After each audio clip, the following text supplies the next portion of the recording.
हिंकारात्रि श्रृंकराली च क्लीं कल्याणी कलावती कालमाता कलिदर्पिणी समदिशकुपान्विता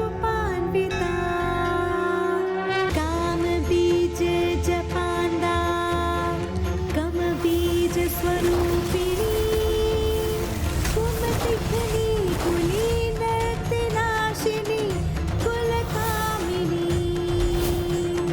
क्लीं ह्रीं श्रीं मन्त्रवर्णेन कालकण्टकघातिनी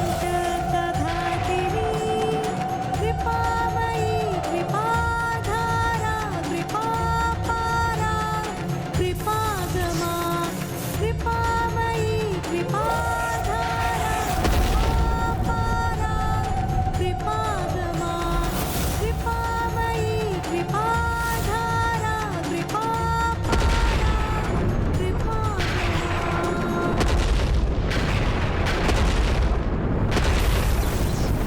भयंकर गले मुंडमाला माता काल रात्रि है संताप हरे रुद्राणी माता शुभ वरदात्री है माँ माता शुभ वरदात्री है माँ माता शुभ वरदात्री माँ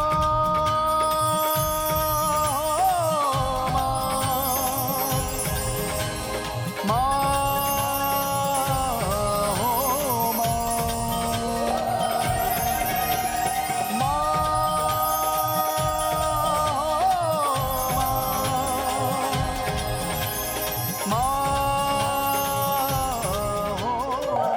बताओ क्यों आवाहन किया मेरा?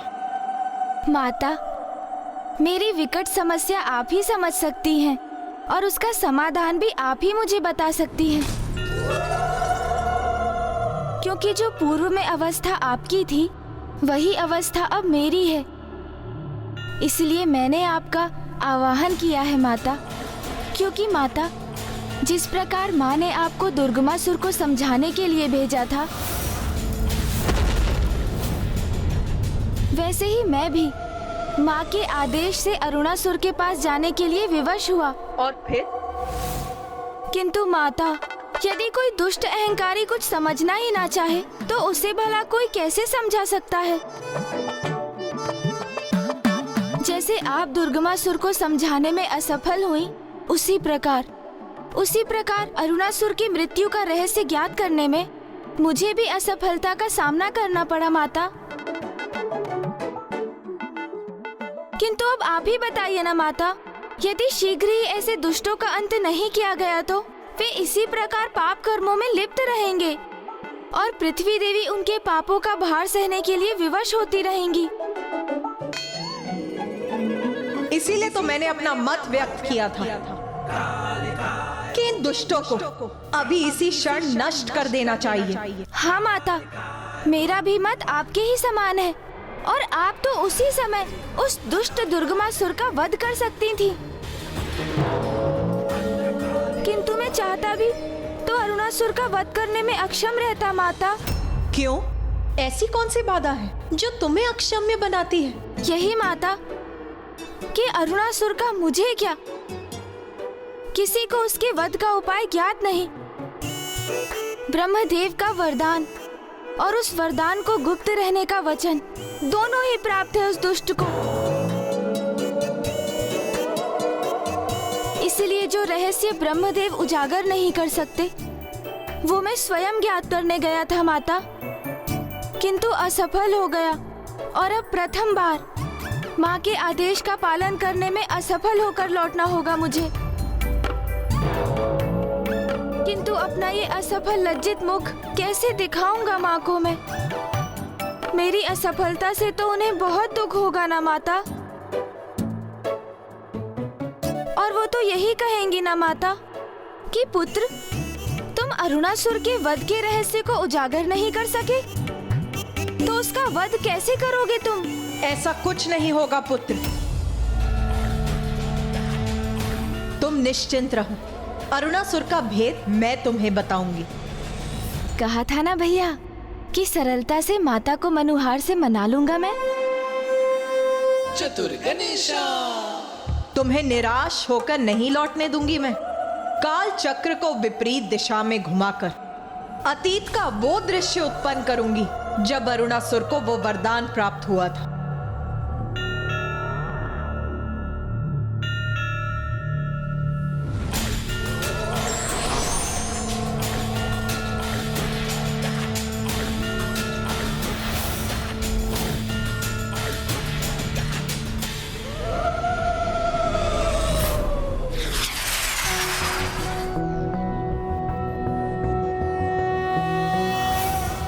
रक्ताब्धिपोतारुण पद्म संस्थानां पाशांकुशेष्वा सशरासि बाणां शूलं कपालं ददतिं कराब्जै रक्तां। भैया, मैंने कहा था ना, किसी भी समस्या को सुलझाने के लिए साम दाम दंड भेद।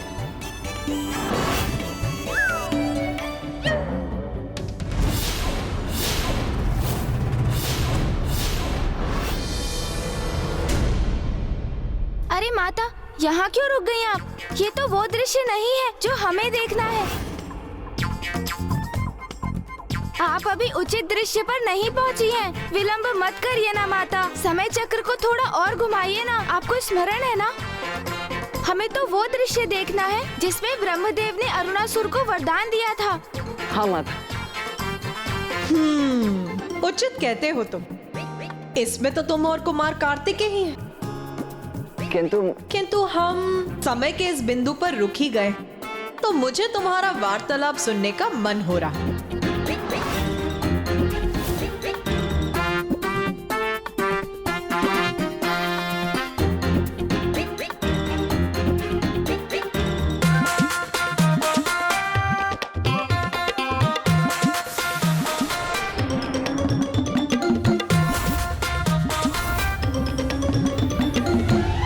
विकट परिस्थिति को सुलझाने के लिए साम दाम दंड भेद का प्रयोग करना होता है, और मैं भी ऐसा ही करूंगा। माता के क्रोध की कटुता अपने मीठे मीठे वचनों की मिश्री से मिटा दूंगा मैं। उनका ऐसा मनोहार करूंगा मैं कि वो अवश्य मान जाएंगी भैया। अरे आप देखते जाइए ना भैया, कितनी सरलता से मनाता हूँ मैं उन्हें। ऐसी प्रशंसा करूंगा उनकी मैं कि वो मुझसे प्रसन्न होकर मुझे दर्शन अवश्य देंगी। जो अत्यधिक क्रोध करते हैं उनका हृदय बड़ा सरल होता है। तो माता, काल रात्रि को मनाने की तुम्हारी यह युक्ति कदाचित सर्वथा उचित है।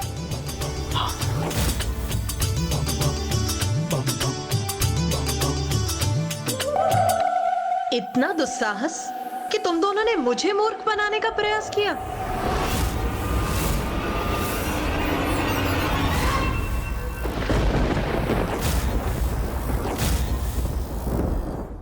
मुझे क्षमा कर दीजिए माता, मैंने तो ये शब्द बस भैया को समझाने के लिए बोले थे, और वास्तव में तो भैया ने ही मुझे ये शब्द बोलने के लिए प्रेरित किया था।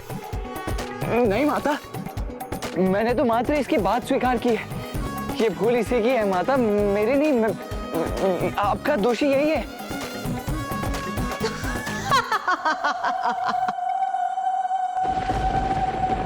तुम दोनों बहुत चतुर समझते हो ना अपने आप को, किंतु स्मरण रखो, तुम दोनों की माता हूं मैं,